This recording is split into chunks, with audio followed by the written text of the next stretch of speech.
Stop freezing when someone asks you a question in English. Part 1. The blank brain, syndrome and easy greetings. Ever felt your brain just shut down when someone asks, "How are you?" in English? Your mouth goes dry, you forget every word you've ever learned, and you just stand there smiling like a confused tourist. If that sounds painfully familiar, you're in the right place. Welcome to Listen and Speak. I'm Angelina. And I'm Stewie. Angelina, you just described my entire existence. Someone says, "How's it going?" And my brain immediately goes, "What do they want? Is this a test? Should I tell them about my dentist appointment?" The struggle is real, folks. And the worst part? Most of us learn these robotic textbook answers. I am fine, thank you. And you? Come on. That sounds like you're reading a script from 1950. Exactly. Today, we're replacing that robot voice with real, natural English. Here's your first upgrade. Option 1. When life is good. I'm doing great, thanks. Say it with me. I'm doing great, thanks. Option 2. When life is meh, but you're positive. Pretty good. How about you? Notice how asking, "How about you?" keeps the conversation flowing like a friendly ping-pong match. Option 3. When you had a terrible morning, but you're keeping it classy. Could be better, but I'm not complaining. This one's a lifesaver. It's honest, relatable, and sounds incredibly native. Could be better, but I'm not complaining.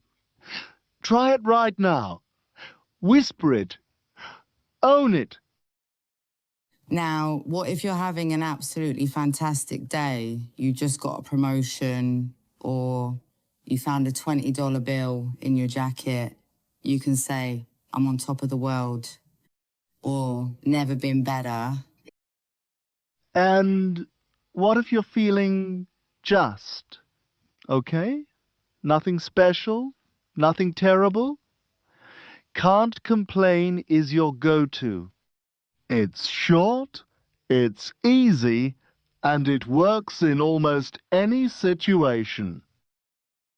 Let's practice together one more time. Repeat after me. I'm doing great, thanks. Pretty good. How about you? Could be better, but I'm not complaining. Can't complain. See? You're already sounding more natural. Now, before we move on, here's a quick pronunciation tip.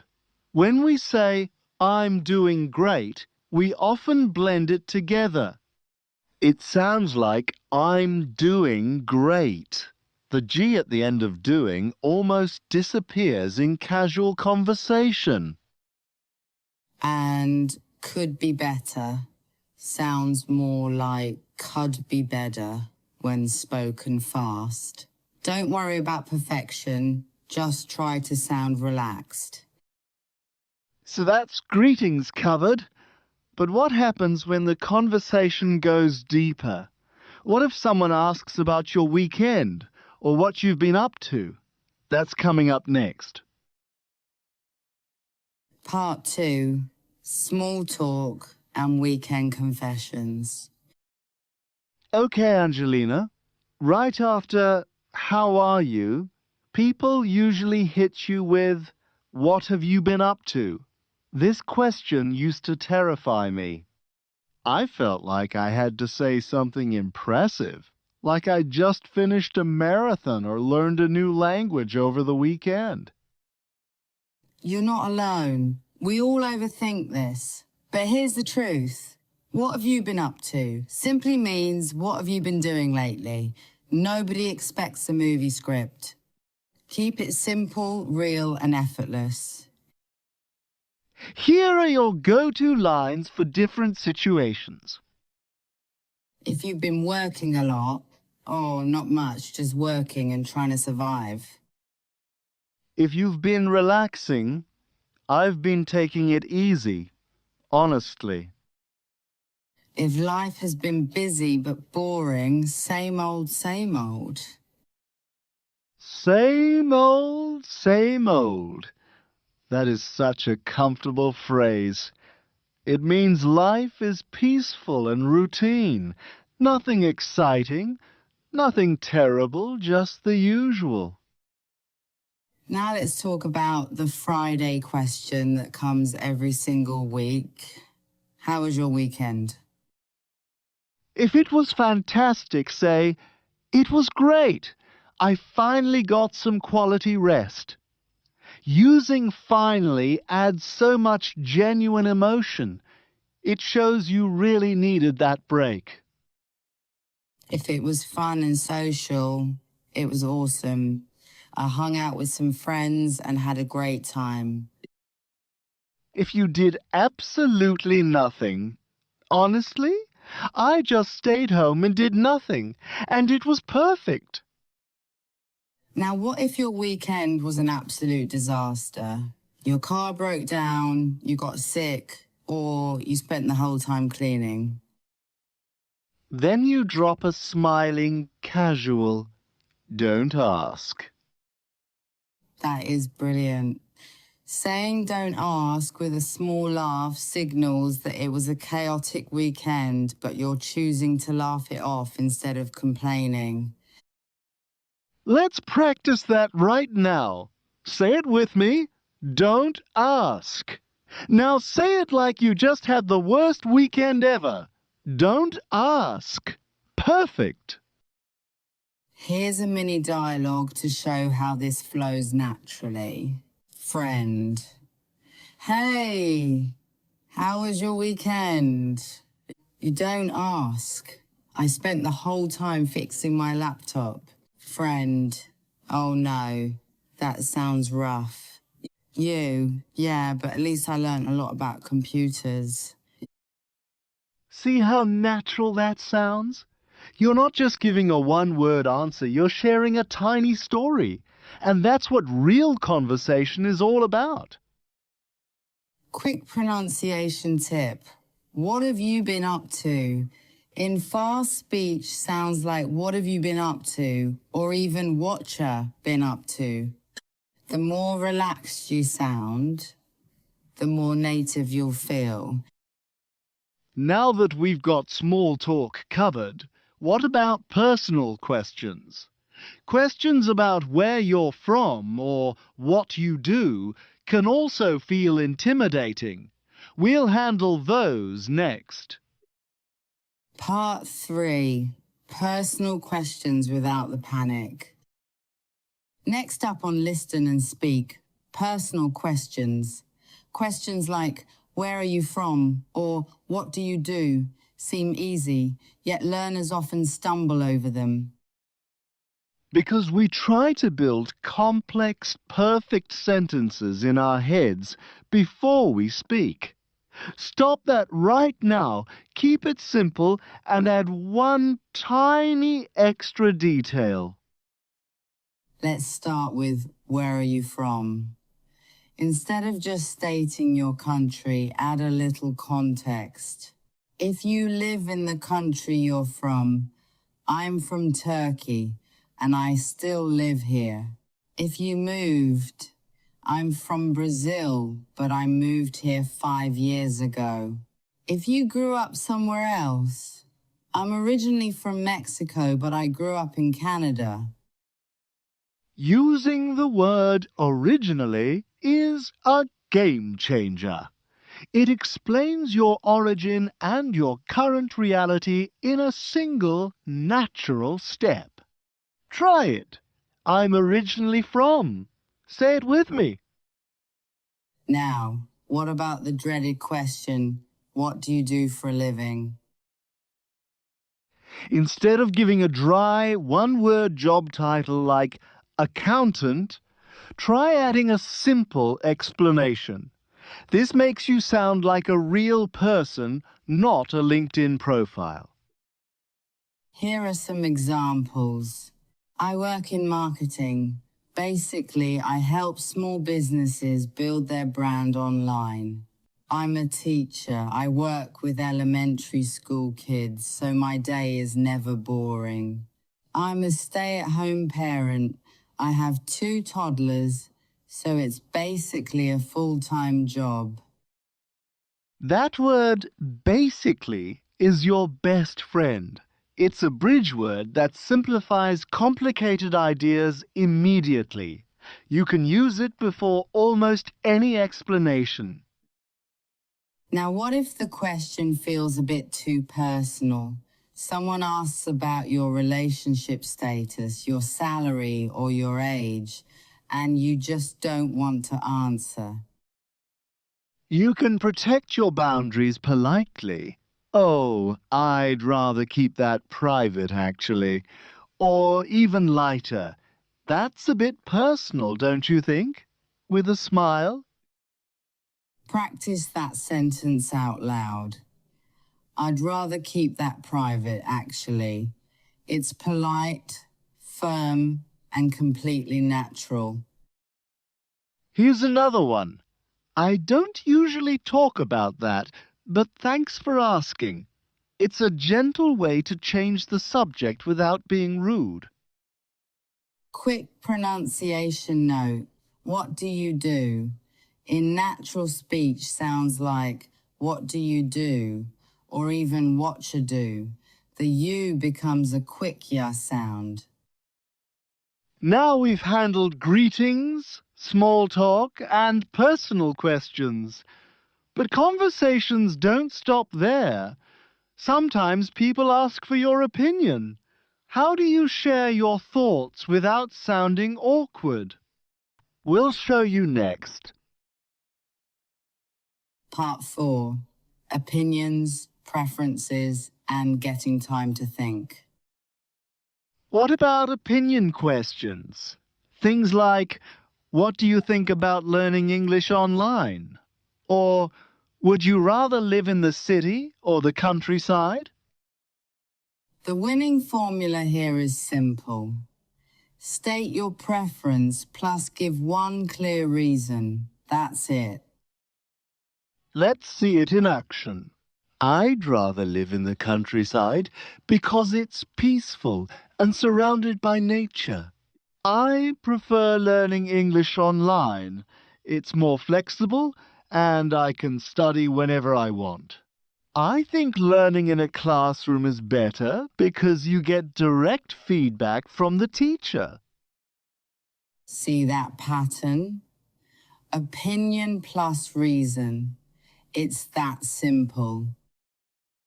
Now, what if you need to disagree politely, without sounding rude or argumentative? Use this magic phrase.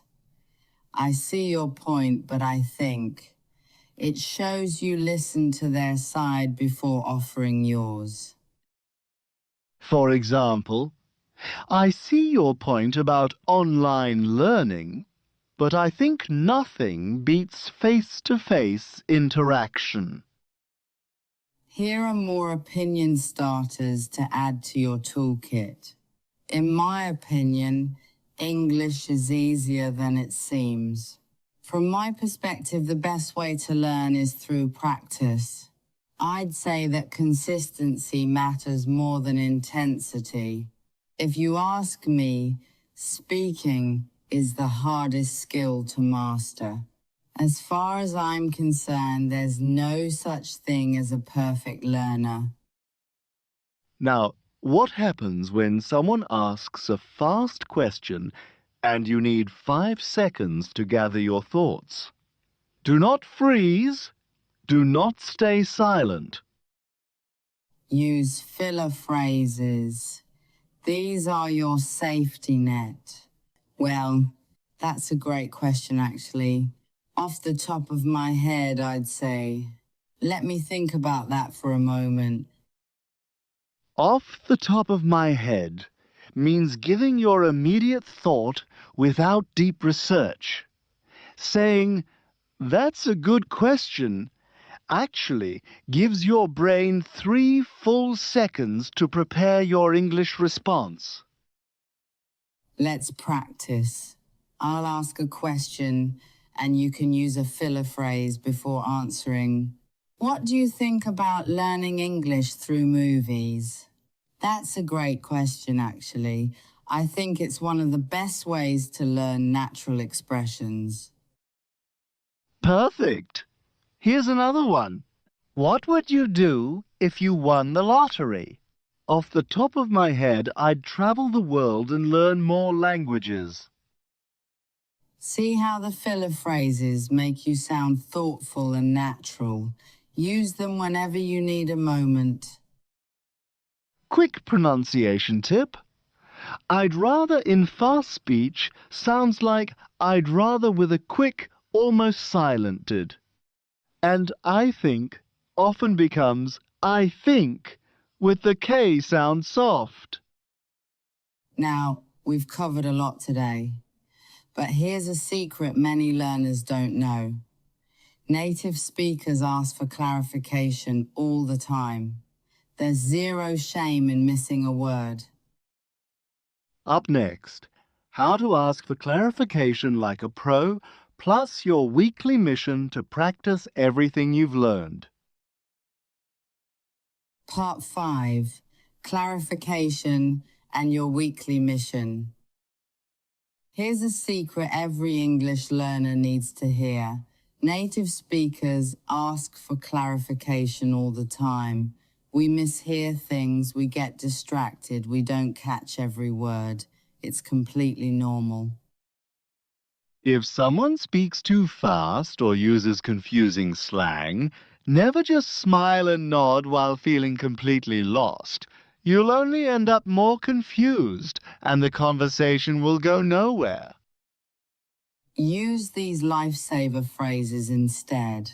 I didn't quite catch that. Could you repeat it, please? Sorry, could you say that again, please? I missed the last part. Could you slow down just a little bit? I'm still learning. Here are some more options for different situations. Could you spell that for me? Great for names or new words. I'm not sure I understand. Could you explain that differently? Did you mean? Use this when you think you understood but want to confirm. What does that word mean? Never be afraid to ask. People respect honesty far more than fake nodding. When you ask for clarification, you're showing that you're engaged and you care about the conversation. Let's practice a quick dialogue. Listen to how natural clarification sounds. Colleague, could you send me the Q3 report by EOD? You? Sorry, could you say that again? I didn't quite catch the last part. Colleague, sure. The Q3 report by the end of the day. You. Oh, got it. Thanks for repeating that. See?